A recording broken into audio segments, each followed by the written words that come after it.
جميرنا يزلنا نرسي بزعبا ቅዱሳን ማዕርግ ዝብል እዩ ኣብቲ ካልኣይ ክፍሊ ኢና ዘለና ንስሓ ስጋ ዝብል ኢና ንስሓ ነብስ ኣብ ዝብል ክፍሊ ኢና ዘለና ኣብቲ ንስሓ ነብስ ዝብል ከመይ ኣርባዕተ ክፍልታት ዘለዎ ወይ ድማ ኣርባዕተ ነጥብታት ዝሓዘ ኮይኑ ሎሚ እቲ ካልኣይ ነጥቢ ይኾንና ማለት እዩ ቀዳማይ ብዛዕባ ኩነኔ ዝብል ኢና ነርና ኣብታ ኩነኔ ወይ ድማ ንስኻ ምግዛእ ምስ ተተሓዘ ንስኻ ብከመይ ጌርካ ክትገዝእ ትኽእል ወይ ደግሞ ካብ ደገን ካብ ውሽጥን ዝመፅእ ፈተና ከመይ ጌርካ ተቋቁሞ ትኽእል ከመይ ጌርና ክንሓልፎ ንኽእል ዝብል ሓሳብ ኢና ምስ መፅሓፍ ቅዱስ ኣተሓሒዝና ናይ ቅዱሳን ሂወት እውነይ ናይ ኢዮብ ታሪክ ኣንቢብና ናይ መፅሓፍ ቅዱስ ሓሳብ ርኢና ነርና ንቅዱስ ዳዊት እውን ርኢና ካብ ደገን ካብ ወፅን ዝመፅእ ፈተና ኣልፈሉ መንገዲ ብከመይ ከዝኾነ ርኢና ነርና ሎማዓንቲ ከመይ ኣብቲ ንፅሓ ነብሲ ኮይኑ ካልኣይ ደረጃ ወይ ካልኣይ ማዕርግ ኮይኑ ብዛዕባ ፍቅሪ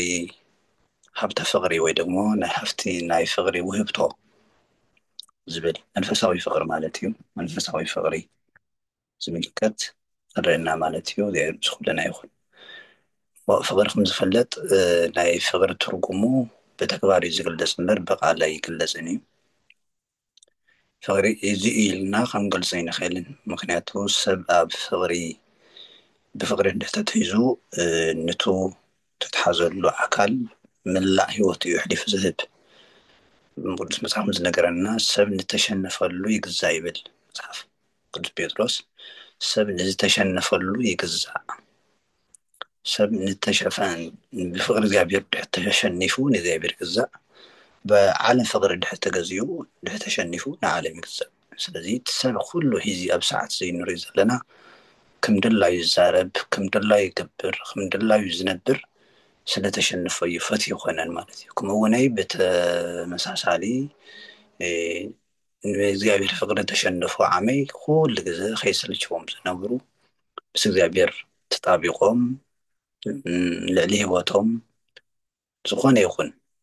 ቅድሚያ ንእግዚኣብሔር ዝህቡ ከዓመይ ንእግዚኣብሔር ፍቅሪ ተሸነፉ ማለት እዩ እሞ እቲ ሓደ ካብ ናይ እግዚኣብሔር ፀጋታት ወይ ድማ ቅዱሳን ንብሎም እቲ ሓደ ፀጋ ናይ ፍቅሪ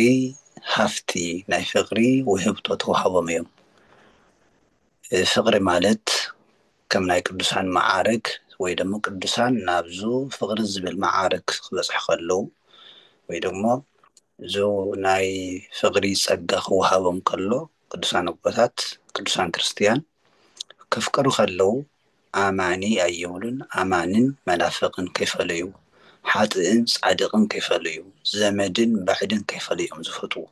ሓደ ክርስትያን ናብዙ ኣምላካዊ ፍቅሪ ተበፂሑ ናብቱ ክርስትያናዊ ፍቅሪ ተበፂሑ ከፍቅር ከሎ ያው ፍቅሪ ቀዳማይ ኣምላኽ እዩ ኣምላኽ ምፍቃር እዩ ቀፂሉ ዘሎ ኣፍቅሮ ቢጽ ዝብል ኣፍቅሮ ቢጽ ክፍፀም ዝኽእል ፍጹም ፍቅሪ ዝበሃል ኣማንን መናፍቅን ከይፈለኻ ሓጥእን ፃድቅን ከይፈለኻ ዘመድን ባዕድን ከይፈለኻ ማዕረ ምፍታው ፍጹም ፍቅሪ ይበሃል እዚ ኩልና ንኽእሎ ዶ ኣይንኽእሉን ካሊእ እዩ እዚ ማዕርግ ስለኾነ ካብ እግዚኣብሔር ዝወሃበና ስለዝኾነ ብተጋደሎ ዝርከብ ስለዝኾነ ናይ እግዚኣብሔር ውህብቶ ናይ እግዚኣብሔር ፀጋ ስለዝኾነ እዚ ብኣጋጣሚ ናብዙ ማዕርግ እዚ ናብዙ ደረጃ እዚ ናብዙ ፀጋ እዚ ንምብፃሕ ያው ተጋድሎ የድሊ ንሓልፎም ነገራት ኣለዉ ማለት እዩ እሞ እዞም ቅዱሳን ንብሎም ኣቦታትና ናይ ቅድስና ሂወት ተዋሃቦም ኣብ ቤተክርስትያንና ዓብይ ቦታ ተዋሃቦም ናብዚ ማዕርግ ይኻድ ኢልካ ከይፀላእኻ እዚ ሓጢአተኛ ኢልካ ከይፀላእኻ እዚ ባዕድ ኢልካ ከይፀላእኻ ዝንበር ሂወት ማለት እዩ እዚ ከም ናይ መፅሓፍ ቅዱስ ኣስተምህሮ ከም ናይ ኣቦታት ኣስተምህሮ ክንሪኦ ከለና እንታይ ምልክት ኣለዎ ሰብ ናይ ፍቅሪ ሰብ ምዃኑ ናብዚ ማዕርግ እዚ ንምብፃሑ እንታይ ምልክቱ ዝብሉ መፅሓፍ ቅዱስን ወይ ናይ ኣቦታት ትምህርቲ ኣስተምህሮ ከምዚ ይብል ወይ ከውን ገፁ ቀይሃ ናብዚ ማዕርግ እዚ ናብዚ ፀጋ እዚ ናብዚ ደረጃ እዚ ዝበፅሐ ሓደ ሰብ ወይ ክርስትያን ገፁ ብሩህ ይኸውን ቦታና ክንተርጉሙ ወይ ድማ ናብ ሓዊ ናብ እሳት ከም ዝኣተወ ሓፂን ይኸውን ሓፂን ብተፈጥሮ ሓፂን እዩ ዝኾነ ሓፂን ናብ ሓዊ ክነእትዎ ከለና ግን ቅርፁ ከም ዘሎ ኮይኑ ነቲ ሓዊ እዩ ዝመስል ወይ ድማ መልክዑ ይቕየር ማለት እዩ እዚ እንታይ ማለት እዩ ሓደ ሰብ ናይ እግዚኣብሔር ፍቅሪ ክኣቱ ከሎ ናይ እግዚኣብሔር ባህሪ ይላበስ እዩ ማለት እዩ እግዚኣብሔር ፍቅሪ ስለ ዝኾነ ምስ እግዚኣብሔር ርክብ ክገብር ከሎ ሕብረት ክህልዎ ከሎ ናይ እግዚኣብሔር ባህሪ ስለ ዝለብስ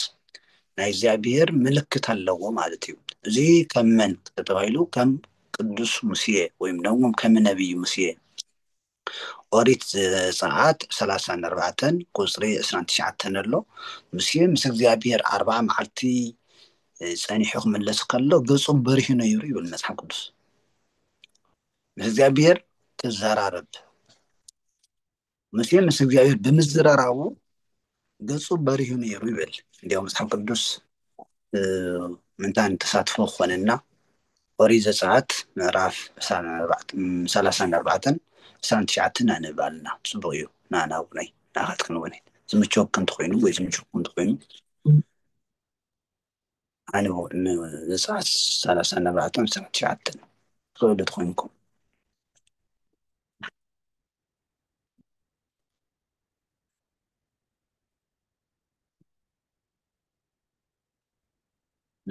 ዝምችዎ ሰብ ከንበልና ይኽእል እዩ 39 34 29 ኦኬ 34 ቁፅሪ 29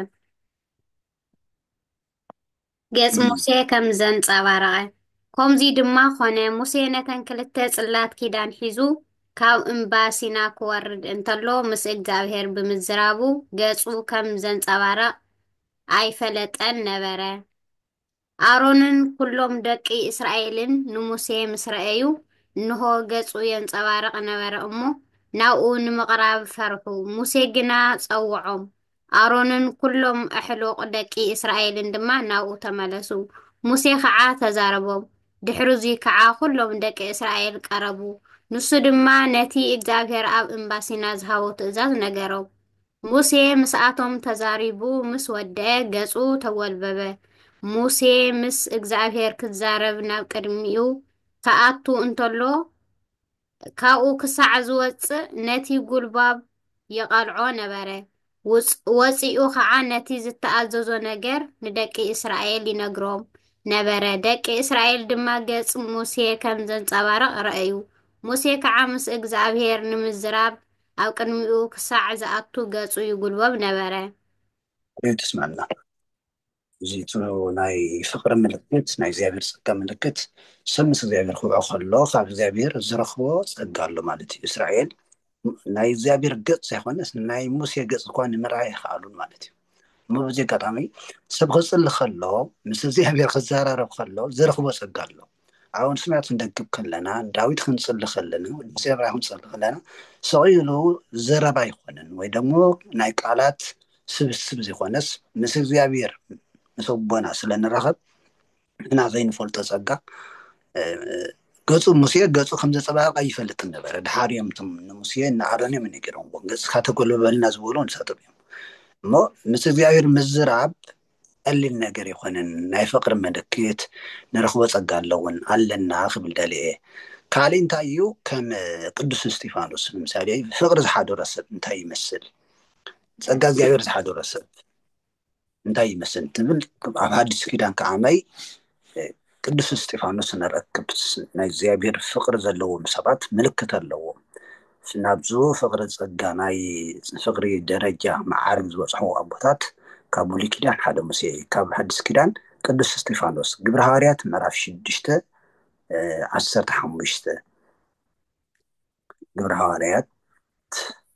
6 15 15 ምስሊ ስሙኒ ሓደ ምልክት እዩ 6 ግብረ ሐዋርያት ምዕራፍ 6 ቁጥሪ 15 እሺ እቶም ኣብቲ መጋባእያ ተቐሚጦም ዝነበሩ ሰባት ኩላቶም ጠመትዎ፣ ገጹ ከዓ ከም ገጽ መልኣኽ ኮይኑ ተረኣዮም። እስጢፋኖስ እዩ ከሲሶምዎ ተኸሲሱ ቀትልዎ ተዳልዮም እናሃለዉ እዩ ግን ክሪእዎ ከለዉ ገጹስ ከም ገጽ መልኣኽ ወይ ደሞ ብሩህ ኮይኑ መልኣኽ ይመስሉ ይረኣዮም ነበረ እና ቅዱስ እስጢፋኖስ ንዞም ዝቐትልዎም ዝጸለየሎም ኣቦ እዩ ዝገብርዎ ኣይፈልጡን እሞ ይቕረበለሎም ኣቦ ይቕረበለሎም ኢሉ ዝጸለየ እዚ እቲ ሓደ ናይ ፍቕሪ ምልክት እዩ ማለት እዩ ካብኡ እንታይ የሚብሉ ቦታትና ወይሴስል እምኔሁ ፍርሃት ወሃፊር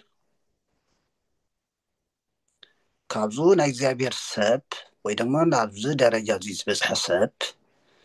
ካብኡ እንታይ የርሕቕ ፍርሓት የለን ሓፍረት የለን ከም ህፃናት ምሳሌ ህፃናት ኣይፈርሑን ህፃናት ኣይሓፍሩን እዚ ናይ ተፈጥሮኦም እዩ ናይ ንፃ ጠባይኦም እዩ ሰባት ግን ብእግዚኣብሔር ፍቕሪ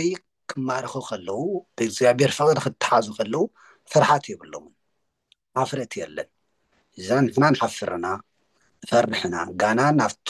ትክክለኛ ፍቅሪ ስለ ዘይበፃሕና ማለት እዩ እንታይ ማለት ኣይፈርሑን ማለት ኣብ ቅድሚ ኣላውያን ኣይፈርሑን ኣብ ቅድሚ መኳንንቲ ናይዚ ዓለም እዚ ኣይፈርሑን ፍርሓት ዝበሃል የብሉን እዚ ግብረ ሐዋርያት ምዕራፍ 2 ዘሎ ምርጋፅ ሐዋርያት ስጋ መንፈስ ቅዱስ ዝወርደሎም ፈራሓት ነይሮም ሃዲሞም ነይሮም ይጠራጠሩ ነይሮም መንፈስ ቅዱስ ምስ ወረደሎም ግን ፍርሓት ዘውፅእ መንፈሳዊ ፍቅሪ ምስ ተቆፃፀሩ ግን ፍርሓት ዝበሃል የብሉ ማለት እዩ ስለዚ ሓደ ሰብ ናብዚ ፍቅሪ እዚ ናብቲ ኣምላካዊ ፍቅሪ ተበፂሑ ንእግዚኣብሔር ኣምላኹ ብፍቅሩ ብፍፁም ብምሉእ ልቡን ብምሉእ ሓሳቡን ብምሉእ ነፍሱን ብምሉእ ሓይሉን ተፈትይዎ ናብዚ ማዕርግ እዚ ተበፂሑ ሰይፈ ይፈርሕን እሳተ ይፈርሕን ኣላውያን ኣይፈርሕን ስቃይ ይፈርሕን ሞት ኣይፈርሕን ከም ኣቦታትና እቶም ሰማዕታት ንብሎም ኣጋጣሚ ኣይኮነን ናብዚ ፀጋ እዚ ዝበፅሑ እዮም ወይሴስል ኣእምሮቱ ወንፅሮቱ ጠባያዊ ናይዚ ዓለም ፍልጠቱ እውን ካብኡ ይርሕቕ ማለት ኣእምሮና ዝሕዝ ናይዚ ዓለም እዚ ከምቲ ንሕና ቅዱሳን ብዛ ዓለም እዚ ፍቅሪ ብዛ ዓለም እዚ ሓሳብ ኣይተሓዙን ናብዚ ፀጋ እዚ ናብዚ ደረጃ እዚ ተበፂሖም እዚ ዓለም እዚ ይርስዕዎ እዮም ኣብዚ ዓለም እዚ ዘሎ ዕንቅፋት ዝኸውን ልብና ዝሕዘና ኣእምሮና ዝሕዘና ህሊናና ዝሕዘና ነገር ቅዱሳን ሙሊጦም ኣብ ካሊእ እዮም ዘለዉ ማለት እዩ ስለዚ ኣብዚ ዓለም ዘሎ ሽልማት ይኹን ዝብላዕ ይኹን ዝስተ ይኹን ዝኾነ ይኹን ሰባት ዝበኣስሉ ኢምንቲ እዮም ዝቆፅርዎ እንታይ ዝበለ ቅዱስ ጳውሎስ ንክርስቶስ ክጠቅም ኢለ ነዚ ዓለም እዚ ከም ጎዲፍ ገደፍክዎ እዩ ዝብለና ፊልጵስዩስ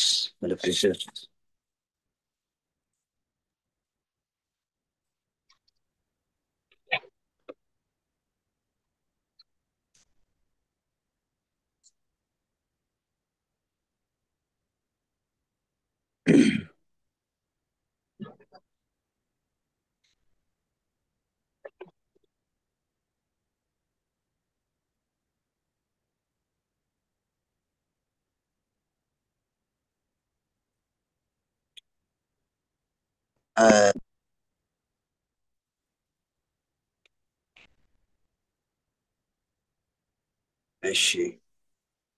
ብዛዕባ ናይ ክርስቶስ ፍቅሪ ተታሒዙ ቅዱስ ጳውሎስ ዝበሎ የደልየ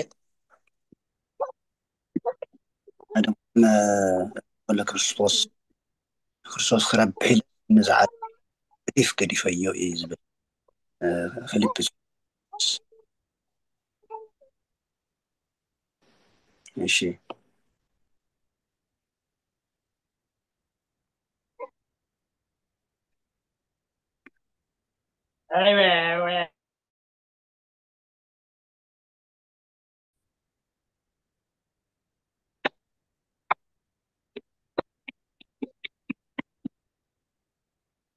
እሺ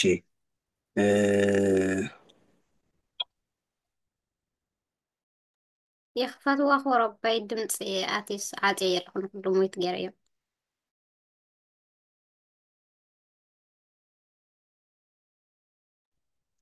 እሺ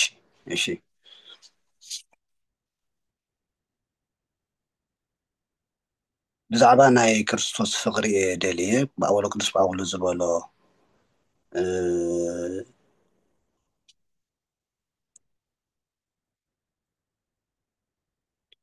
እንታይ ዝበለ ፊልጵስዩስ ምዕራፍ 3 ካብ ቁፅሪ 7 እንተኾነ ነዚ ንኣይ ረብሓ ዝነበረ ምእንቲ ክርስቶስ ኢለ ዋጋ ከም ዘይብሉ ቆፀርክዎ እወ ምእንቲ እቲ ማዕረ ዘይብሉ ፍልጠት ጎይታ ኢየሱስ ክርስቶስ ንኩሉ ነገር ከም ከንቱ ቆፀርክዎ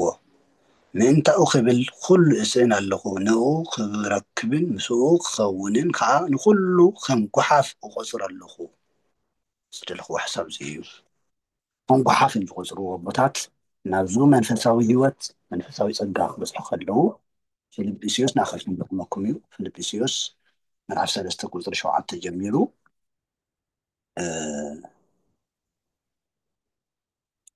ንኡ ክረክብን ምስኡ ክኸውንን ከዓ ንኩሉ ከም ጓሓፍ እቆፅሮ ኣለኹ እቲ ንሕና ንበዓሰሉ ዘለና ዓለም ዋጋ ዝኸፍለሉ ዘሎ ንኣና ኢሉ ሂወቱ ስእንነ ዘሎ ቅዱሳን ከም ጓሓፍ እዮም ዝርእይዎ ሽም ጓሓፍ ጠፊኡኩም ኣይኮነን ጓሓፍ እዩ ንኣቶም እዚ ካብ ቅዱሳን ሂወት ንምሃር እዚ እዩ ንሕና ንሞተሉ ሂወትና ንስእነሉ ጓሓፍ እዩ ዝበሃል ብመን ብቅዱሳን ዓይኒ ብቅዱሳን ኣረኣእያ ተዓለም ሂወት ዘሕልፈሉ ገንዘብ ይኹን ንብረት ይኹን ሽመት ይኹን ዝኾነ ይኹን ብቅዱሳን ጓሓፍ ይበሃል ጓሓፍ ቅዱስ ጳውሎስ ናብዚ መዓርግ እዚ ቅድሚ ምምፃኡ ናብ ክርስትና ሂወት ቅድሚ ምምፃኡ ወዲ እግዚኣብሔር ቅድሚ ምዃኑ ናይዚ ዓለም ቀናኢ ነበር ቀናዕተኛ ነይሩ ነዚ ዓለም እዚ ንሃይማኖቱ ዝቐንዕ ንባህሉ ንስርዓቱ ዝመውት ሰብ ነይሩ ድሓር ምስ ተረድአ ግን ዙ ንኩሉ ከም ጓሓፍ ቆፀርክዎ ይብለና ኣሎ ንኩሉ ከም ጓሓፍ ቆፀርክዎ ይብለና ናስ ዝደለኽዎ ሓሳብ እንታይ እዩ ቅዱሳን ናብዚ ዓለም ናብዚ ፀጋ እዚ ናብዚ ደረጃ እዚ ክበፅሑ ከለዉ ብዛዕባ ዓለም እዚ ናረስዕዎ እዮም ዝኸዱ ሃፍቲ ይርስዕዎ ስልጣን ይርስዕዎ ፍቅረ ነዋይ ይርስዕዎ ጠቕላላ ስጋዊ ዝኾነ ነገር ናረስዕዎ ክርስቶሳዊ ዝኾነ ሂወት እንታይ ማለት እዩ ኣዳማዊ ሂወቶም ኣዳማዊ ዝኾነ ኣዳማዊ ክልተ ባህሪ እዩ ዘለና ኣዳማዊ ባህሪን ክርስቶሳዊ ባህሪን ኣለና ተኣዳማዊ ባህሪ ናሸነፈ ተኸይዱ ያው ኣብዚ ዓለም እዚ ንቐር ኣለና ማለት እዩ ክርስቶሳዊ ባህሪና ክርስቶሳዊ ሂወትና ናሸነፈ ክኸድ ከሎ ከዓመይ ያው ክርስቶስ ከም ዝነበሮ ንነብር ማለት እዩ ክልተ ዓይነት እዩ ወይ ኣዳማዊ ባህሪና የሸንፍ ወይ ደግሞ ክርስቶሳዊ ባህሪ የሸንፍ ማለት እዩ እዚ ክርስቶሳዊ ይኹን ዘለዉ ንክርስቲያን ዝኾነ እየ ክርስቲያን ክልተ ባህሪ ዘለዎ ኣዳማዊ ባህሪን ክርስቶሳዊ ባህሪን ክርስቶሳዊ ባህሪ ከሸንፍ ከሎ ክርስቶስ ናመሰለ ይኸይድ ኣዳማዊ ባህሪ ከሸንፍ ከሎ ሰብ እንዳሕሲክ ወኮነ ከም እንስሳ ክኾነ ናበለ ናብ ኣህዛብነት ግብሪ ኣህዛብ ከምቶም ዘይጥሙቃን ከምቶም ዘይኣማንያን ናኾነ ይኸውን ማለት እዩ ሕዚ ንሪኦ ዘለና ንሱ እዩ ክርስቶሳዊ ባህሪ ናጠፍአ ክርስቶሳዊ ኣካል ናጠፈ ክርስቶሳዊ ሂወትና ናጠፈ ሰብ ናበይ ይኸድ ኣሎ ናብቲ ኣዳማዊ ዝኾነ ናብቱ ቃኤላዊ ዝኾነ ናብቱ ኣህዛባዊ ኣረማዊ እንስሳዊ ባህሪ የዘንብል ኣሎ ኣብቲ ዓድና ኣብ መሬት ዝረአ ዘሎ ማለት እየ ኣብ መሬት ንሪኦ ዘለና ንሱ እዩ ማለት እዩ እሞ እዞም ቅዱሳን ግን ናብዚ ማዕረግ እዚ ክበፅሑ ከለዉ ናይዚ ዓለም እዚ ኣተሓሳስባ ናረስዑ እዮም ዝኸዱ ኣቦታትና እንታይ ይብሉ ወበዝንቱ ምግባር ሰክሩ ሃዋርያት ወሰማይት ብዙ ዓይነት ብዙ ፀጋ እዚ ሃዋርያት ሰኺሮም ይብለና ሰብ ብእግዚኣብሔር ፍቅሪ ይሰክር እዩ ሰብ ብገንዘብ ከም ዝሰክር ሰብ ብሓጢኣት ፍቅሪ ከም ዝሰክር ሰብ ብዓለም ፍቅሪ ከም ዝሰክር ኣቦታት እውን ብመንፈሳዊ ፍቅሪ ብእግዚኣብሔር ፍቅሪ ይሰክሩ ብዓለም ሓሳብ ክንሪኦ ከለና እኮ ሰባት ወለዶም ገዲፎም ሃይማኖቶም ገዲፎም ምስ እምነቶም ዘይመስሎም ሰባት እኮ ክፋቐሩ ከለዉ እምነቶም ዝርስዑ بهايلم زرسعو هيوتهم زرسعو بزاتيو بمنتاي بحاطيات فقري تلحته وحيتهم مالتي كنت عينة فقري زلو تفلطيهم حي سيطاناوي فقري حاطياتاوي فقري عدماوي فقري علاماوي فقر الله منفساوي فقر الله قلتيهم يسكريو منفساوي فقر ون يسكريو علاماوي فقر ون يسكريو فقر سيمتون يسكريو فقر جنزون يسكريو فقر زمتون يسكريو بفقر بزمت فقري تتحاز سبات زقبروا يفلطون بزعبا امنت اي سمعمن بزعبا هايمانوت بزعبا منم يكون دب فقر ده تحتيزو اسلامي تديا اسلامي ديو احزاب ديو ارماوي ديو زبحال يلن بمنتاي بفقر علماوي فقري ده تحتيزو مالتي مو ቅዱሳን አቦታትና ምንጽጽር ይዛረብታሉ አቦታትና ሆነይ በሃይማኖት ፍቅሪ ክትሓዙ ከለው ያው زعل بزين نارسعو يخدو مالتيو نزينا عمل كايس تايزبد يسوع كريستوس بمعازا فكرك قرنا ردو هاوي كسماعتات قلات همامات وردو وصعد كاني كقدامات ودو يسوع كريستوس بناتات بتونات كفقري معازا تتحازو حواريات سماعتات صارقان سماعتات قلات همامات وردو سماعتات ناب حمام زلو حمام وردو بسمعت النت وصادقاني كغداماوتو صادقانوني ببغدغادو بباتاتو ببعتو زورو بناتكا تفقريو توم هدغو مننو ايز عالم زي نغسناهم غديفو نغسناهم نايز عالم شلمات نايز عايزن غديفهم زخدو نغبر كرسوس زمساسلو نابونا عرغاوي زمساسلو طقلالا قدوسان جاو لما انت غبرهير سمونيو غبرهير زبالو زياتهم يوم توهاوم صقا زبزح مالتيو بكرسنام زبازحو هافتوم نبرتوم عدوم بيتسون قديفوم نزيابير فقر زنبرو قدسان زياتهم انتهي بالو غبرهير ومؤمن يبالو زتوهاوم مكليت ابزيحو زركو مالتيو نحنا حارق زمسترق قبلنايا ابازحنايا ب4 معلتن ب8 معلتن تقبلنا يا مكليت الله على دايلان دي مكليت مالتكو كرسنا خالي ترجم يولني ب4 معلتن ب8 معلتنا أودات ب8 معلتي أودات ب4 كرسنستيو ب8 معلتي تقبلنا يا مكليت الله تمكليت زي زعب نغري زبازح نغري نافقري بفقري بازح بسلامي بازح ببزح ملكي بازح نا أبعدنا زلو أبزمنا زلو كنت مكليت تاع حقي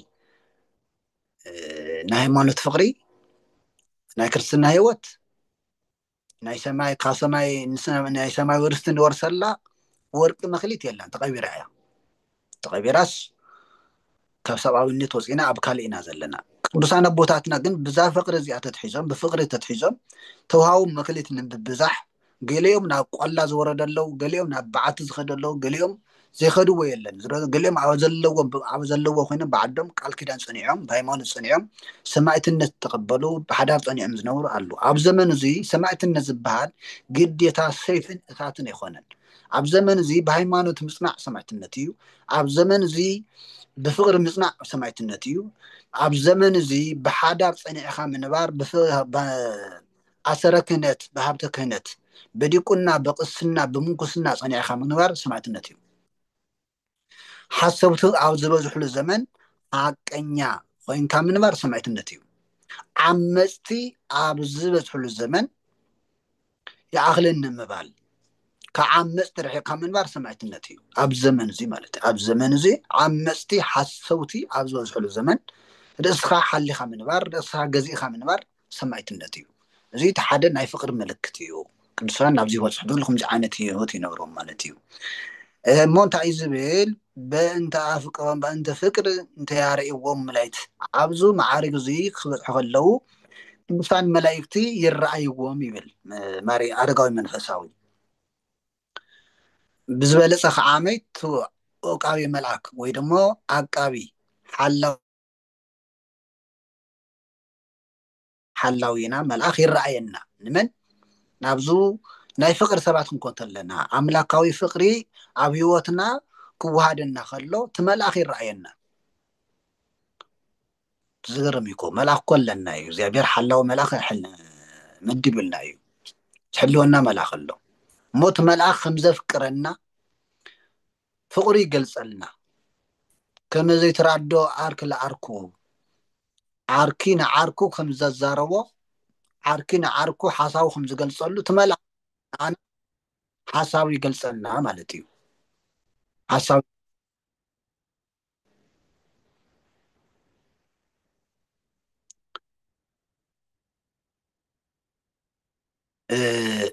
عارك زي لو قدسان بوتاتنا نتزحلهم ملاخ مستزحلهم ملاخ يرخو يقلصلهم مالتي زحلهم ملاخ يسمعكم الذي سلكاتي له هو يسمع عليه ربنا. شي سلكاتي يربي الله ايش ስለዚህ ኣብዚ መዓርግ እዚ ክበፅሑ ከለዉ ቅዱሳን ምስቱ ዝሕልዎም መልኣኽ ይነጋገሩ ሓሳብ ንሓሳብ ይገላለፁ እቲ መልኣኽ እውን ፍቅሩ ከም ዝፈቶ ዓርኩ ንዓርኩ ፍቅሪ ይፈትወካ እየ የፍቅረካ እየ ኢሉ ሓሳብ ከም ዝገልፀሉ ፍቅሪ ከም ዝገልፀሉ እቲ ዝሕልዎ መልኣኽ እውን ነቱ ናብዚ ፀጋ እዚ ናብዚ መዓርግ እዚ ዝበፅሐ ቅዱስ እቲ መልኣኽ ፍቅሪ ይገልፀሉ የፍቅረካ እየ እኮ ናበለ ፍቅሪ ይገልፀሉ ምስ ጥራሕ ዘይኮነስ تملاخ نيزابير كماي كم زفكرون يقلصلو انا اكو ملائكتي نيزابير كماي كم زفكرون ينفلتن ملائكتي نيزابير كماي كم زفكرون زي خونس قدسان نيزابير كماي كم زفكرون ينفلتن احنا قانا هنا سو قدسان نيزابير كماي كم زفكرون نمفلاق نعرسو غعزو يلينا منفساوي غعزو يلينا منفساوي غعزو خنغعز لنا منفساوي غعزو أبراهام نسلاسي كما يفكرهم كم زنبرة موسى نيزابير كما يفكرهم كم زنبرة داوود نيزابير كما يفكرهم كم زنبرة ينفلتنا فقرهم عين لقعان كم زي عينات فقر نيرو ملنا كم زين خيل سلذي قدسان أبوتات كم تتبع فقري ليلام قليلان يبلون ቅዱሳን ናብዚ ጸጋዚ ናብዚ ማዕረግ እዚ ክበጽሑ ከለዉ ትእዛዝ እግዚአብሔር እዩ ዝፍጽሙ እንታይ ማለት ትእዛዝ እግዚአብሔር ዝፍጽሙ ማለት ንኣና ተዋሃበና ትእዛዝ ዘሎ ሓደ እንታይ ዝብል እዩ ኣፍቅሩ ጸላኢተኩም ከም ኣቦኹም ፍጹም ከምቲ ሰማያዊ ኣቦኹም ፍጹማን ክትኾኑ ጸላኢትኩም ፍተው ዝብል ኣሎ ንሕና ግን ከምኡ ኣይኮንናን ዘለና እንዲያው ብዝበለፀ ጽልኢ ንዘርእ ብዙሓትና ጽልኢ ስንዱቅ ድሓና كافتم صلايتنا زحش بحر يبلنا ساتم تساعيتم نحاول ساعات حبيرنا مالتي صلايتي زبالكو زخونا اب هيوتكا اب نبرتكا بيتسبكا زبدله مالتي او لعلي زيابير زبدله لا او عدخا بيتك كان كزبدل خوني خدي صلاين ولا مالتي مون صلازي ملسكا مصنا كريستنا استمهرو ملسكا مصلا يخونه ملسكان مثل أيخونن تأيو سبن ديو سبيو بسبب النتو تفتوى تقبارو قنت صنعو ديو ماريساق انت عزبل نحاط عن أفكر نتقبارو مقنا صلاع يبل كريستوس نحاط عن فتوى ميو تقبارو مقن يصلو تقبارو مقن يصلو سلذي حادة إزاز توهيو بنا اللو انت عزبليو أفكرو صلاعيتكم فتوى خمي قركا صلاعي فتوى صلاحا خمي قركا يفتو صلاحا ክትፈቱ ጉዕዝ የድልየካ መንፈሳዊ ጉዕዞ ክንጓዓዝ ኣለና ብጸሎት ክንበርታ ኣለና ዝኾነ ቦታ ክንበጽሕ ኣለና ጸላይና ክንፈቱ ቅዱስ እስጢፋኖስ ብእምኒ ናቀጥቀጥዎ ኩዩ ኣቦይ ዝገብርዎ ይፈልጡን መሓሮም ይቅረበልሎም ሓጢአት ትቁፀረሎም ዝበለ ሓጢአት ትቁፀረሎም ኣባይኩም ዝበለ ግብረ ሐዋርያት 7 ግብረ ሐዋርያት 7 ቁጥር 60 እንታይ ዝብል እስጢፋኖስ እዚ ሓጢአት እዚ ኣይተሓዘሎም በለ من እስጢፋኖስ ብእምኒና ደብረ ይልሲ እዚ ሓጢአት እዩ እምኒ ምድርባይ ሰብ ምቕታል ሓጢአት እዩ እሞ እዚ ሓጢአት እዚ ሓጢአት ኣይተሓዘሎም ኢሉ ጸልዩ ይብል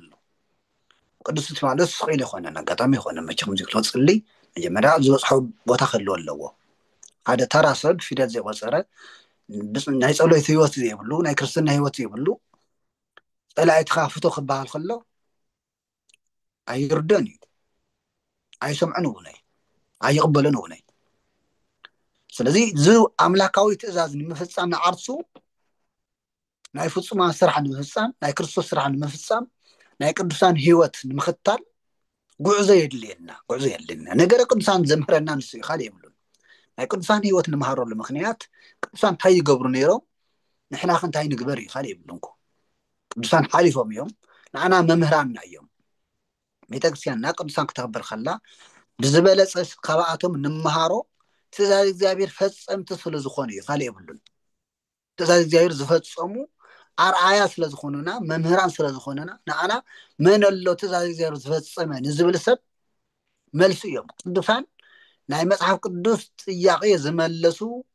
ኣቦታት እዮም ቅዱሳን ንብሎም እግዚኣብሔር ዝኣዘዞ ትእዛዝ ብተግባር ብሂወቶም ዝመለሱ እግዚኣብሔር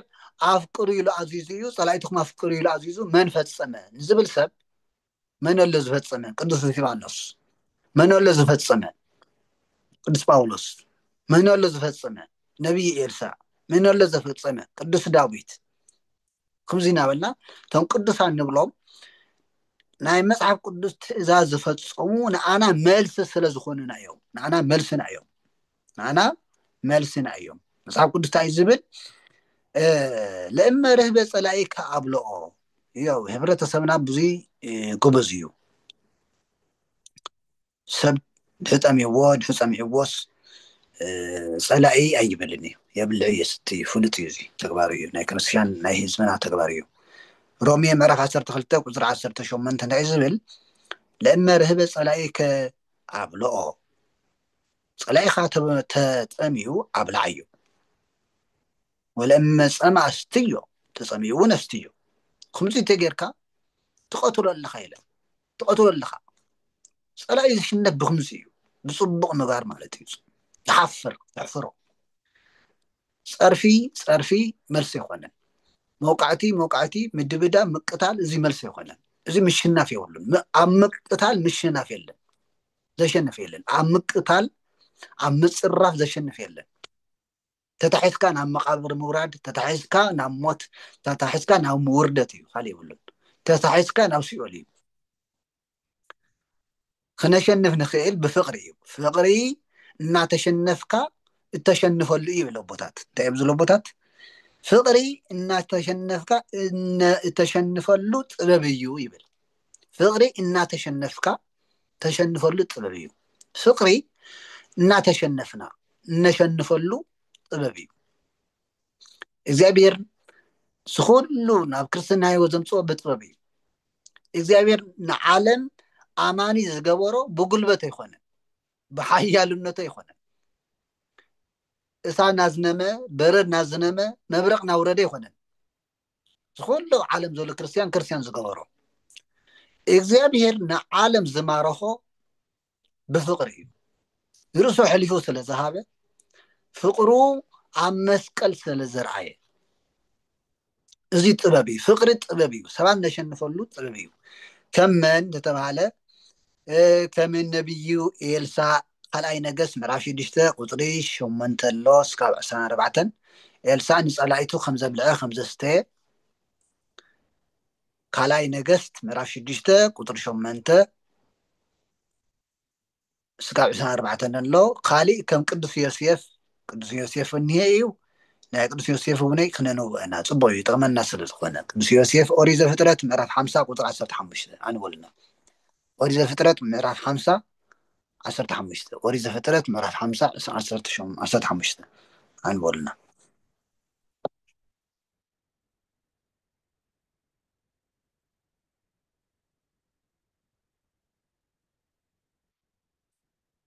ምዕራፍ 50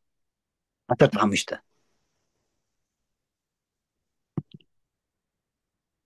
ዮሴፍን ንሕዋቱ ከም ዘህደኦም ኣሕዋት ዮሴፍ ኣቦኣቶም ከም ዝሞተ ምስ ረአዩ ምናልባሽ ዮሴፍ ተቐይሙና ከይኸውን እሞ ከም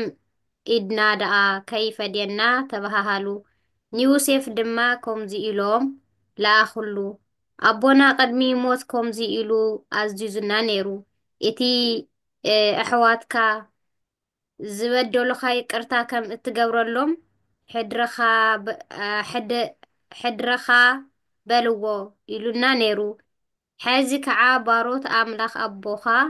ናይ ዝኾና በደል ይቅር ክትብል ንልምነካ ኣለና በልዎ ዮሴፍ ከዓ ምስ ተዛረብዎ በኸየ ክቐጽል እየ هو اسكم ودتا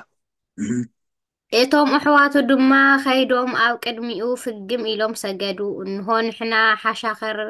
ሓሻኽርካ ኢና በልዎ ዮሴፍ ድማ ኣይትፍርሑ ኣነ ዶ ኣምላኽ እየ ንስኻትኩም ንኽፎአይ ሓሲብኩምዎ እግዚአብሔር ግና ከምቲ ሎሚ ኮይኑ ዘሎ ምእንቲ ክገብርን ብዙሕ ህዝቢ ምእንቲ ከድሕንን ንጽቡቕ ገበሮ ሕዚ ከዓ ኣይትፍርሑ ኣነ ንኣኻትኩም ንቖልዑኹምን ክቐልበኩም እየ በሎም ንልቦም ዘረጋግዕ ቃላት ብምዝራብ ከዓ ኣጽናንዖም نقول سيتو هيك كم يوسف تبدل يلن يا ويلو زي خنرد دغنا بقل هيوتنا وني كم محبراوي وني قدس يوسف مويتو تبهيلو قبر زوصلو سبي احواتو ناي سغ احواتو دقبو دقنو شطبو شيطان ገንዘቡ ዝበልዑ መብላዕ ጥራይ ዘይኮነስ ሞይቲሎም ቀብሮ ዘውፅኡ እዮም ንዮሴፍ ቀብሮ ዘውፅኡ እዮም እኮ ቀብሮ ወፅሉ ዮሴፍ ናብ ግብፂ ክስደዱ ከለው እኮ ዮሴፍ ምስ ክጥይቆም ከሎ ከምዚ ሞተ እዮም ነገሮም ሞተ ዮሴፍ ኣሃዊሁ ነገርዎ ለዮሴፍ ናይ ዮሴፍ ሞት ኣሕዋቱ ንዮሴፍ ነገርዎ እዩ መጽሓፍ ዝገርም ሞተ ዮሴፍ ኣሃዊሁ ነገርዎ ንዮሴፍ ንዮሴፍ ክንደይ ይኾን ክብሎም ከሎ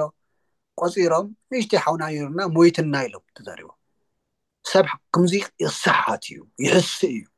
ሓደ ግዜ ሓቂ ድሕስሒትዎ ስሒትዎ ዮሴፍ ትሪእዎ ኣለኹም ተበደለ ሰብ ሞይቱ ተባሃለ ሰብ ሞቱ ተነገሮ ሰብ የለም ተባሃለ ሰብ ዘመሕዋት እዮም እዚኣቶም ነቦኦም ዘብከዩ ኣቦኡ ወደይ ሞይቱ ኢሉ ንብዙሕ ዘመናት ዓይኑ እስካብ ዝዓውር በኺሉ እዩ እሞ ቅዱስ ዮሴፍ እንታይ እዩ ዘሎ ንስኻትኩም ንሕማቅ ጌርኩምዎ ሓሲብኩምዎ ነርኩም እግዚአብሔር ግን ንፅቡቅ ገይርዎ እዚ እዩ ዋና ሰብ ክገብረልና ካብ ሰብ ኣይንፀብእ እግዚአብሔር ዝገብረልና ይበልፅ እግዚአብሔር ዝገብረልና ሰባት ሞት ፈሪዶምና ይኾኑ ሰባት ክንጠፍእ ፈሪዶም ይኾኑ ሰባት ካብዚ ዓለም እዚ ክንጠፍእ ታሪክና ህይወትና ቤተሰብና ጠቕላላ ፈሪዶም ይኾኑ ወሲኖም ይኾኑ ናይ መን ይበልፅ ንሳቶም ካብቶም ዝሓሰቡልና እግዚአብሔር ዝሓሰበልና ንሳቶም ካብቲ ዝገበርዎ እግዚአብሔር ዝገበረልና ይበልፅ ስለዚ ንእግዚአብሔርና ክነዳሉ ዘለና ኩሉ ግዜ ትዝሓለፈ ትዝገበሩና ይኾነ ክነስተንትን ዘለና ኣብዚ ክነስተውዕል ኣለና ኩሉ ግዜ ብተደጋጋሚ ስለሰምዐ ብተደጋጋሚ ቂም ምስባኽ ኣይጠቕመናን ቂም ምስባኽ ከምዚ ገበርና ምስባኽ ንዓና ምንም ረብሓ ይብሉ بتاريخ ملك تصنيج قمتي خيلي نحن أيقونا نصدق عالم سنيج وين جين كم كريستيان كعمينا أنا هيوتنا زبلاش نقريب نسألوتنا عن كفات نمنفسه هيوتنا عن كفات نرعينا عن كفات نقد صالي سلازخونا خلو قديفنا نزيابير الشكمنا زيابير بقالي ملسلنا بقال زملس زيابيري تبقى الخملس الناس غير الإجزابيري تبقى الإجزابير نقدر فمه إجزابير زجبر الناس نستنتن كم تقدس يا وسيف زبالة نسقاتكم نحمى حاسبكم نيركم يوسف مويتو مالتكم نعيم مشاتكم خفاتي نيرو جين إجزابير نصبو غيرو بزي أقاطعمي أبسد زلخم أقاطعمي تناديركم مس ቤተሰብ ተባይስኩም ምስ ጎረቤት ተባይስኩም ዝኾነ ይኹን ብምክንያት ካብ ዓዲ ካብ ቤተሰብ ወፂኹም ብሂወት ዘለኹም እግዚአብሔር ንፅቡቅ ገይሩለይ ይበሉ ኣብቲ ፀገም ሰዓት ኣብቲ ናይ ፀልማት ሰዓት ኣብ ዓዲ ተተነብሩ ብሂወት ዘይምንባር ዕድል ይህልኩም ይነብር ስለዚ ከም ትቅድስ ዮሴፍ ዝበሎ ስደት ንዓርሱ ናይ ባዕሉ ዕድል እዩ ኣብ ስደት እግዚአብሔር ኣሎ ኣብ ስደት እግዚአብሔር ይባርኽ እዩ ዮሴፍ ንሕዋቱ ኣብ ፀገም ግዜ ኣብ ስደት ግዜ ህይወት ኮይንዎም ስንቂ ኮይንዎም ሃፍቲ ኮይንዎም ዮሴፍ ክብቀል ተዝደሊ ነይሩ ክብቀሎም ነይሩ ከምቲ ዮሴፍ ተፈተነ ኣሕዋቱን ተፈቲኖም እዮም ተፈቲኖም ብረሃብ ተፈቲኖም ብስደት ተፈቲኖም ኣብ ኢድ ዮሴፍ ወዲቆም ከምቱ ዮሴፍ ንመጀመርያ ኣብ ኢድ ኣሕዋቱ ወዲቁ ኣሕዋቱ ጨኪኖም ሸጥዎ ገንዘብ ዝበልዑ ሞቱ ኢሎም ሞት ዝጨከንሉ በተዛዋሪ መልክዕ ويفديو له كل بكم مغبارو እግዚአብሔር ንሁሉ ከከም ስራሕ ይፈዲዮ እዩ ዝብል መጽሓፍ ከከም ተግባሩ ይፈዲዮ ይኸፍሎ ስለዚህ ኣሕዋቱ ናይ ቢዮሴፍ ብህይወት እናሃለወ እግዚአብሔር ከም ዝፈደዮም አርእዎ ኣብ ኢድ ዮሴፍ አውዲቆም ዮሴፍ ክቀትሎም ተዝደል ነይሩ ወታደር አዚዙ ከጨፍጭፎም ነይሩ ዮሴፍ ክብቀሎም ተዝደል ነይሩ ኣሕዋቱ ንመጥፋእ ደቂቃ ይወስደሉ ሰዓት ይወስደሉ ኣብ ቤተ መንግስት እዩ ዘሎ ኣብ ግጽ ነጊስ እዩ ዘሎ ሰራዊት አዚዙ ኣሕዋቱ ከቀትሎም ይኽእል ነይሩ መቅታብ ጥራሕ ኮነ ንኣቶም ሸይጡ ገንዘብ ክበልዕ ነይሩ ይኽእል ነይሩ ሞንታይ ዝበለ ዮሴፍ ንስኻትኩም ከምዚ ጌርኩም ኣነ ከም ኣይገብርን በለ ንስኻትኩም ሕማቅ ሓሲብኩም ኣነ ሕማቅ ሓስብን ንስኻትኩም ሕማቅ ጌርኩም ኣነ ሕማቅ ኣይገብርን ስለዚ እግዚአብሔር ንጽቡቀይ ታሪኸይ ድሕረ ዝተኻኺሉለይ ንኣይ ጸላእየ ዝሓሰቦን እግዚአብሔር ኣኽሺፉ ንኣይ ብህይወት ተንቢሩኒ ንትውልድ ዝገበረለይ ንእግዚአብሔር ከሽነፍ ዝግበአኒ በር ብናይ ሓሳብ ጸላእይ ኣእምሮይ ኣጸሊመ ኣእምሮይ ህሊናይ ኣእምሮይ ልበይ ብጽልኢ ተሸፊኑ ክነብር ኣይደልን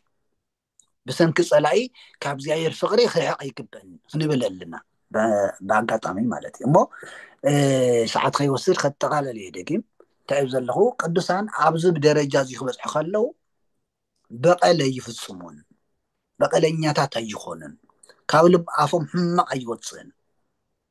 نصبقو يوم ترجمو سبخم زي حسيب نيرو نساخم زي حسيب كان يركا نساخم زي حسيب كان يركا نجرجن እግዚአብሔር ይስተኻኸል እግዚአብሔር ንህይወት ገበሩ ሰባት ንሞት ገበሩቦ ተሐሰቡ እግዚአብሔር ንህይወት ሰላት ንጽልኢ ንመቃብር ንሞት ተሐሰቡ እግዚአብሔር ታሪኽ ይቀይር ይስተኻኸል እግዚአብሔር እኮ ካብ ናይ መቃብር ህይወት ዝቀይር አቦ እዩ ዘለናኮ አምላኽ እዩ ዘለናኮ ታሪኽና ዝቀይር አቦ እዩ ዘለና ስለዚህ ታይደልየ ቅዱሳን ንብሎም ብዛ ዓይነት እዚ ብዚ ህይወት እዚ ዝነበሩ አቦታት እዮም مو فقرين تايبال ناي فقر السب حق زفتسمه فتصم حقي فتصم زبال ناي فقر سبي حق زفتسمه سب وي دمو ناي فقر سم تايبال حق زفتسمه يكون تايزلو حقي بملؤ عبتي نبصايكا كم نبسخا افكر زبل تئزاز تتقليلو الله غلاطيا مراف 5:14 ቅዱስ ጳውሎስ ናብ ገላትያ ክርስቲያን ኣብ ጽሓፎ ምዕራፍ 5:14 ሕጊ ብምሉእ ዝኾነ ሕጊ ብምሉእ ሕጊ እዩ ኣብ መጽሓፍ ዘሎ ሕጊ ኣብ መጽሓፍ ዘሎ ትእዛዝ ብምሉእ ብምንታይ ዝብል ተጠቕሊሉ ንብጻይካ ከም ነብስኻ ኣፍቅር ዝብል ትእዛዝ ተጠቕሊሉ ኣሎ ንብጻይካ ማለት ሰብ ማለት እዩ ዝኾነ ይኹን ቅዱሳን ናብዙ ደረጃ እዚ ክበጽሑ ከለው نسب كفكر وكلو تحت እግዚአብሔር ወይ ደሞ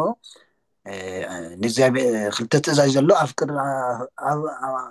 ሮላ እግዚአብሔር አምላክ በኩል ልበከ ምስበለ ኣፍቅር ንሚጻከ ከመ ነብስከ ዛ ፍቅረ ቢጽ ናይ ፍቅረ ቢጽ ትእዛዝ ፈጸመ ሰብ ሕግ ብሙሉኡ ከም ዝፈጸመ እዩ ዝቁጸረሉ ጌታና ኢየሱስ ክርስቶስ ውነይ ኩሎም ኦሪትን ነቢያትን ኣብዘን ክልተ ትእዛዛት እዚኣተን ተጠሪፎም አለው ይብለና ማቴዎስ 22:37 ኩሎም ኦሪትን ነቢያትን ኣብዘን ክልተ ትእዛዛት ታየን ፍቅረ እግዚአብሔርን ፍቅረ ቢጽን ኩሎም ኦሪትን ትእዛዛት ኦሪትን ነቢያትን ኣብዘን ክልተ ትእዛዛት እዚኣተን ተጠርኒፎም አለው ይብለና ማቴዎስ 22:37 እስከ 41 ማለት እዩ ሞ ናይ ፍቅር ሰብ ንምዃን ዘለናዮ ጾም ስባኤ ምስ ፍቅሪ ተተሓዘ እዩ ጠቕላላ ክርስትያና ሂወትና ምስ ፍቅሪ ተተሓዘ እዩ ፍቅሪ ዘይብሉ ክርስትና ሂወት ከንቲ ከም ዝኾነ ኩልና ንፈልጥና ቅዱስ ጳውሎስ ከም ዘምሃረና ቀዳማይ ቆሮንቶስ ምዕራፍ 13 ካብ ሓደ ስጋ ሞት ፅሒፉልና ኣሎ ፍቅሪ ተዘይብለይ ከንቱ እየ ኢሉ ኣሎ ኣንብቦ ናብ ኩሉ ግዜ ርእስና ክንምርምር ኣለና ክንፅሊ ከለና ክንፆም ከለና ብክርስትና ሂወት ክንነብር ከለና ፍቅሪ ኣለና ዶ ይብልናን ፍቅሪ ተጎዲልና ከም ዝጎደለና ክሰምዐና ኣለዎ ፍቅሪ ተጎዲልና ዝኾነ ይኹን ፍቅሪ ተጎዲልና ሓደ ነገር ከም ዝጎደለና ከም ዘይሳኽዐልና ናይ ጸሎትና ዕንቅፋት ከም ዝኾነ ናይ እምነትና ዕንቅፋት ከም ዝኾነ ናይ መስዋዕትና ዕንቅፋት ከም ዝኾነ ናይ ኣገልግሎትና ዕንቅፋት ከም ዝኾነ ናይ ዘለዓለም ሂወትና እውን ዕንቅፋት ከም ዝኾነ ነረድ ኣለና ክነስተውዕል ኣለና ቅዱስ ጎይታና ኢየሱስ ክርስቶስ ኣብ ማቴዎስ ወንጌል ምዕራፍ 5:23 ጀሚሩ እንታይ ዝበለ መስዋዕቲ ክትሰውእ ከይድካ ኣብ ቤተ መቅደስ በፂሕኻ እሞ ናይ ሓውካ ቂም ተይሉካ መስዋዕትካ ቀሚጥካ ኺድ መጀመርያ ምስ ሓውካ ተዓረቕ ተዓሪቕካ ምስጋ መስዋዕቲ ተቀርብ እንታይ ማለት እዩ ሰውዩ ብድፍረቱ ምስ ቂሙ ድሕር መስዋዕቲ ኣቕሪቡ ምስ ቂሙ ድሕር ጸልዩ ምስ ቂሙ ድሕር ቆሪቡ ምስ ቂሙ ማህሌት ተቆይሙ ምስ ቂሙ ድሕር ቀዲሱ ጎደሎ እዩ ማለት እዩ ክርስትና ብዘይ ፍቅሪ ብዘይሮ ምብዛሕ ማለት እዩ ብግልፂ ደጋጊምና ክንዛረብ ፍቅሪ ዘይብሉ ክርስትና ፍቅሪ ዘይብሉ ኣገልግሎት ፍቅሪ ዘይብሉ ጾም ብዘይሮ ምብዛሕ ማለት እዩ ብዘይሮ ምብዛሕ ማለት እዩ ኩሉ ግዜ እዚኣ ከይትርስሕዋ ፍቅሪ ዘይብሉ ኣገልግሎት ዝኾነ ይኹን ብዘይሮ ነባዝሕ ከም ዘለና ክነስተውዕል ኣለና እግዚአብሔር ፍቅሪ እዩ እግዚአብሔር መንጎና ኣሎ እግዚአብሔር ኩሉ ግዜ ይርኤና ኣሎ ይሰምዐና ኣሎ ኣብ ማእኸልና ኣሎ ኣብ ጉባኤና ኣሎ ኣብ ቅዳሴና ኣሎ እግዚአብሔር ዝረሓቐ ነገር የለን እግዚአብሔር ዘይረኣየ ነገር የለን እግዚአብሔር ዘይሰምዖ ነገር የለን መልሲ ክንረክብ ግን ዓስቢ ጸሎትና ዓስቢ ጾምና ዓስቢ ኣገልግሎትና ክንረክብ ፍቅሪ ክንለማመድ ኣለና መንፈሳዊ ፍቅሪ ክንለማመድ ኣለና ንሰብ ብፍቅሪ ክንሪኢ ኣለና ንሰብ ንሕና ጸላኢ ንብሎ እግዚአብሔር ከመይ ይርኦ ክንብል ኣለና ከምቲ ንሕና ሰባት ጸላኢ ስለ ዝበልናዮ እግዚአብሔር ጸላኢ ገይሩ ዶ ይርኦ ክንብል ኣለና ንሕና ክርስቲያን ካፍቶም ዓለማውያን ኣተሓሳስባ ካፍቶም ናይ ዓለማውያን ካፍቶም ናይ ዓረማውያን ካፍቶም ናይ መንፈሳዊ ሂወት ዘይብሎም ሰባት ዝሐሸ ኣተሓሳስባ ዝሐሸ ኣመለኻኽታ ዝሐሸ ኣዘራረባ ዝሐሸ ሂወት ክህልወና ኣለዎ እማ ይፈድፈደ ጽድቅክሙ ፈሪሳውያን ወምጻምቶም ፈሪሳውያን ይትበብኡ ውስተ መንግስተ ሰማያት ካብ ፈሪሳውያን ካብ ጸሓፍቲ ፈሪሳውያን ጽድቅኩም ተዘይበሊጹ ማለት እዩ ጸሓፍቲ ፈሪሳውያን ቀተልቲ እዮም ጸለይቲ እዮም ግን ጎደሎ ኣለዎም ካብኣቶም ዝሐሸ ጽድቂ ተዘይብልና ካብቶም ቀተልቲ ንብሎም ካብቶም ተጻረፍቲ ንብሎም ካብቶም ብዙሕ ስም ንቦም ካብኣቶም ዝሐሸ ጽድቂ ዝሐሸ ሂወት ዝሐሸ መንፈሳዊነት ተዘይብልና ኣብርና ምስኣቶም ናብዝኣተውን ኣትና ማለት እዩ እሞ ቅዱሳን ቦታትና ግን ናብዙ ጸጋ እዚ ክበጽሑ ከለዉ ንሰብ እግዚአብሔር ብዝሪኦ ንሰብ እግዚአብሔር ብዝፈትዎ እዮም ዝፈትውዎ እግዚአብሔር ንሰብ ከም ዝፈትዎ ልክዕ እኳ ተዘይፈተውዎ ብተውሃቦም ጸጋ ግን እግዚአብሔር ብዝረኣዮ እግዚአብሔር ከም ዝፈትዎ ሪኦም ይፈትው ማለት እዩ ልሙዓቲ ብዛዕባ ፍቅርና ተምሂርና ቅዱሳን ኣምላኽ ንቅዱሳን ፍቅርን ጸጋን ዝሃበ ንዓና እውን ጸጋን ፍቅርን ይሕድለና ዘምሃረና ዝገሰጸና እግዚአብሔር ምስጋና ይብጽሐዮ ወስብሐት ለእግዚአብሔር አሜን حتى تليق بالي عليه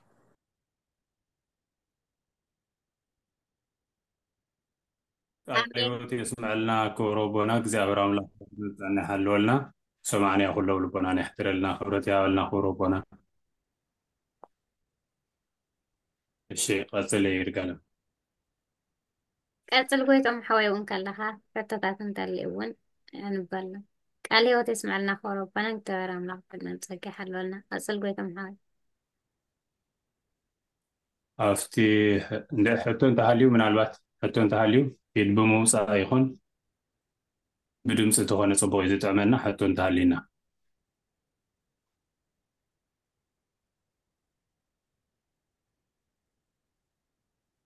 እሺ ሕቶ ይረአየኒ ዘሎ ስለዚ ማዕፀዊ መዝሙር ንግበር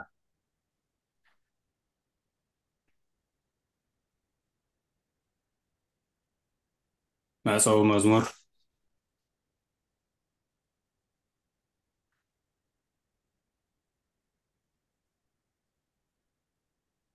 ይስማዓሊ أو يسمع عليه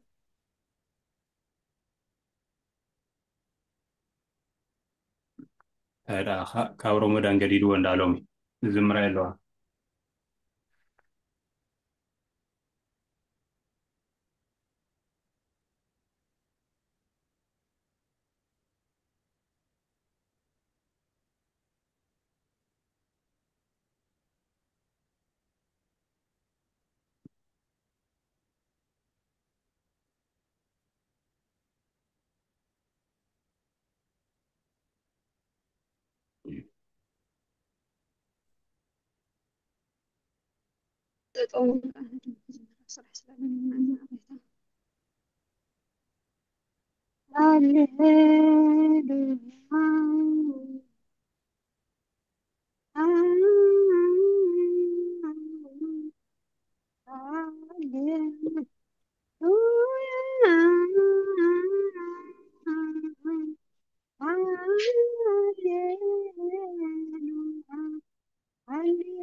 آمين آمين زماري ملاك تسمعنا كسر أملا صدور هوتي بزحلكي لازم مركنا ودس كبيوتي أمرك خبرتي هالنا إيش باركو ربنا ودينا لنا صلاة يسولنا قالوا تسمعنا ما تسمعنا وطاني كل لغة صعبة كل مخنا زابير قواينا جمعنا اسم سنة دراخنا بس نكلنا بزقوا عيزي كبس قال كان سمع كان تصنع خن ما هرسلنا ناي مسكنا ناي صلوت ناي قال كل زي سدا كنا مسكنا كلنا ساعات زي زي سمعنا يقال لي وقت نتنا قبل ما سمعنا يقال ثلاثة ساميت أفرينا قبل ومن نبال كنا سمنا نجابير أمونا زاب أصدقاء أمنات كنا حيوات كنا ناي دستخاد خافالي ناي زلامي وتخافل مكون توابنا كريستياناوي هوت كريستياناوي مخليت ناي قوقلوت مخليت ناي كريستنا مخليت ناي فغر مخليت ناي سلام مخليت ناي مصوات مخليت ناي صولت مخليت ناي قلقلوت مخليتنا عرجهنا وصغير خيونا أخذ حقوس نقدس عز حقوس راح نصدق تساقل كونا ملخنا جابير أبزو بعيز اللو يوني جابير كان سمن زلو بقال كازنا أيوم أركان باركم بقال كان يوم ودن حزنا أنا سلم نسلنا عدنا نزلنا لبيت كسيان على كل سلام من فقرين عدلنا قوينا بارخلنا سمعنا يولي بنحدلنا سمعنا يقال زنينا من فصوي فريا فينا نسمع قدستنا من قصة ورستكم كون كل سؤال كيكون آمين أبونا ذو السماوات أبونا ذو السماوات يتقدس اسمك تمسح منجستك سيساين زلالتنا هبن يوم بدك لنا آبسان وجقاين كما نهناني نهجك لزبس لنا إتابع أنك زي وستمسود አላ አድህነነ ወአልህነ ኩሎ ኪስ መዚአ ከይት መንግስት ኃይል ወስብሐት ለዓለሙ ለዓለም አሜን። በሰላም ቅዱስ ገብርኤል መልአክ ኦ እግዝእትየ ማርያም ሰላም ለኪ ድንግል በህሊናኪ ወድንግል በስጋኪ እመ እግዚአብሔር ጸባኦት ሰላም ለኪ ብሩክት አንቲ እምአንስት ወብሩክ ፍሬ ከርሥኪ ተፈሥሒ ፍሥሕት ኦ ማርያም ልትጸጋ እግዚአብሔር ምስሌኪ ሰአሊ ወጸልይ ምህረተ ኀበ ፍቁር ወልድኪ ኢየሱስ ክርስቶስ ከመ ይስረይ ለነ ኃጣውኢነ ተማኅፀነ ብኪ አሜን። ወንዛነ ማዲያት መንግስት ሰማያት ቢዮ መሐረነ ክርስቶስ ንበና ዓሰርተ ክልተ ግዜ ቢዮ መሐረነ እግዚኦ መሐረነ ክርስቶስ እግዚኦ መሐረነ ክርስቶስ እግዚኦ መሐረነ ክርስቶስ እግዚኦ መሐረነ ክርስቶስ እግዚኦ መሐረነ ክርስቶስ እግዚኦ መሐረነ ክርስቶስ እግዚኦ መሐረነ ክርስቶስ እግዚኦ መሐረነ ክርስቶስ እግዚኦ መሐረነ ክርስቶስ እግዚኦ መሐረነ ክርስቶስ እግዚኦ መሐረነ ክርስቶስ እትነ ማርያም ቢዮ መሐረነ ክርስቶስ በእንተ እትነ ማርያም ቢዮ መሐረነ እንተ እግዝእትነ ማርያም መሐረነ ክርስቶስ እንተ እግዝእትነ ማርያም መሐረነ ክርስቶስ እንተ እግዝእትነ ማርያም መሐረነ ክርስቶስ እንተ እግዝእትነ ማርያም መሐረነ ክርስቶስ በእንተ እግዝእትነ ማርያም መሐረነ ክርስቶስ በእንተ እግዝእትነ ማርያም መሐረነ ክርስቶስ በእንተ እግዝእትነ ማርያም መሐረነ ክርስቶስ በእንተ እግዝእትነ ማርያም መሐረነ ክርስቶስ በእንተ እግዝእትነ ማርያም መሐረነ ክርስቶስ በእንተ እግዝእትነ ማርያም መሐረነ ክርስቶስ ኦቶ ካበ ንስሐው ስለ ኃጢአት ኢየሱስ ክርስቶስ መድኃኒዓለም ስለ ኃጢአት ወኃጢአት ወንዝከና ፈተና በድፍረት የፈተና በስህተት ካብ ዝገበናዮ ከኃጢአት መእሰርቲ ካብ ምንዳዊ መእሰርቲ ካብ መርገም መእሰርቲ የርፍታና እግዚአብሔር ሰላም ስኩልኩም ይኹን አሜን አሜን። ፍትሑና ይባርኩና ክብረበና እግዚአብሔር አምላክ ያድምጠን ይሐልወልና አሜን የርፍታና አሜን አሜን።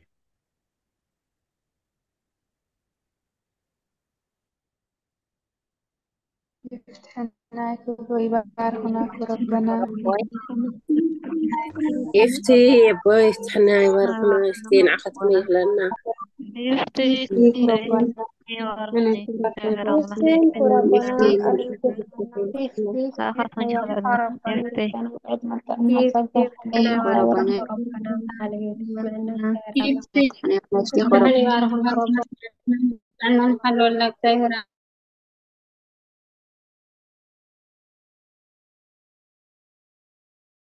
تعطياتهم هذا الله ربنا يغفر እሺ ያባርክና ያባርክ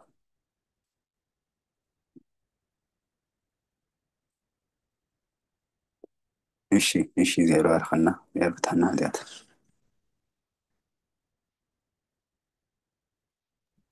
አሜን አሜን። ሮማልቲ ሆነለን ክብረበና